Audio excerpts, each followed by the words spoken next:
Welcome to Joy in the Journey. Your host, Frank Youngworth, along with my co-host, the Reverend Dr. Joe Boysel, the program done each month by Holy Trinity Anglican Church here in Hudson, Ohio.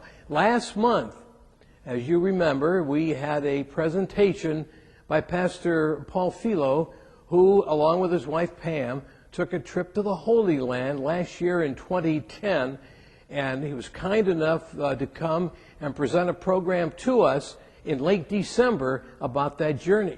We did part one last month in January, and today we finished the program with part two of that journey. So right now we go back to the pastor, Paul Philo, for the rest of his presentation. Now we're going to take you to another place. This is a air picture of Acre. Acre is one of the oldest cities in the world. It's north and along the Mediterranean. This is the Mediterranean out here. And this is the last stronghold of the Crusaders. We all know about the Crusaders, the attempt by the part of the Crusaders. The Muslim world had taken over all of Israel and all of the Christian places of worship and remembrance. And the attempt was made by the Crusaders under the encouragement of the Pope, or whoever was Pope at that time, Richard the Lion-Hearted, St. John, all of these great men and names made an attempt to go back and were successful to a reasonable amount in overcoming the Muslims and taking back some of these treasures of the church. And Acre became that kind of place, but it also represents the last stronghold. It was the seaport into which the boats would come with all of the Crusaders, if they came by boat, and it became the last place before they were pushed out by the Muslims. So Acre is a very fascinating place, layer upon layer of different civilizations there in Acre. This is the fortress there in Acre. It's just one part of the city. If you look at this map aerial picture, it's just this little section in the city, which had been what the Crusaders held, and around it were built mosques and other things. Those lying there are the cannonballs used to hit the building to try to knock it down. And now we'll see inside, here's some more of that building, inside the walls from the time of the Crusades. Some of this has been renovated, cleaned, and put together again with those arches.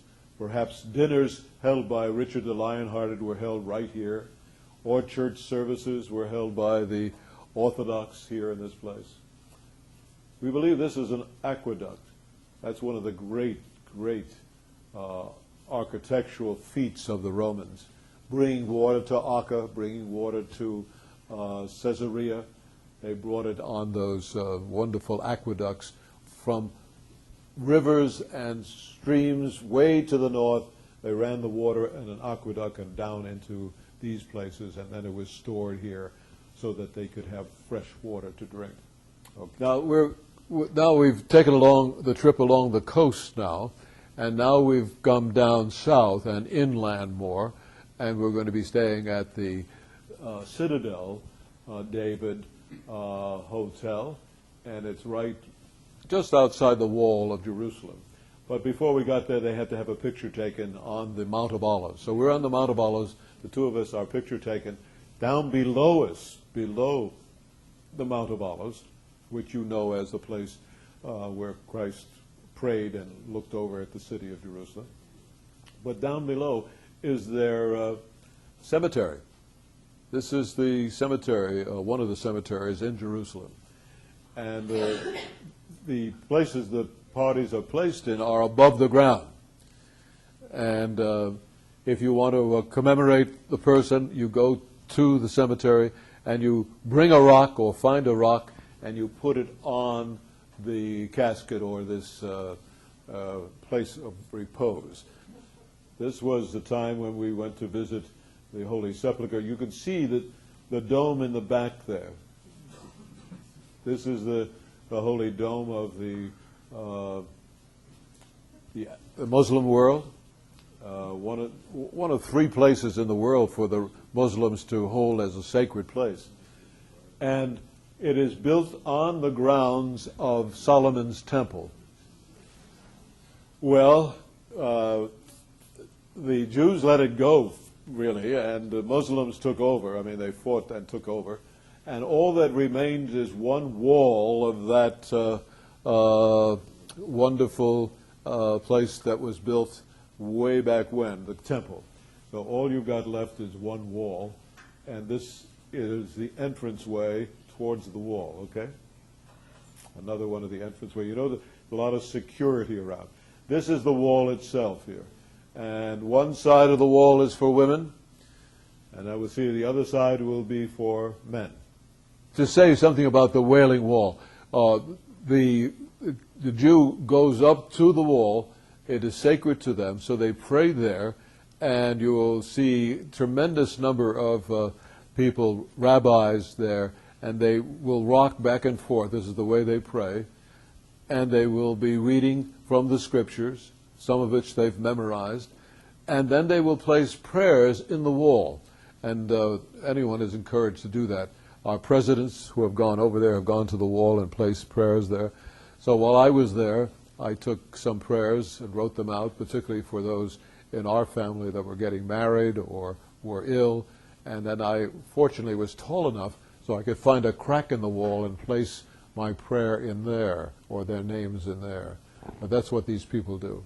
And as I was right up against the wall, these cracks are just loaded with slips of paper.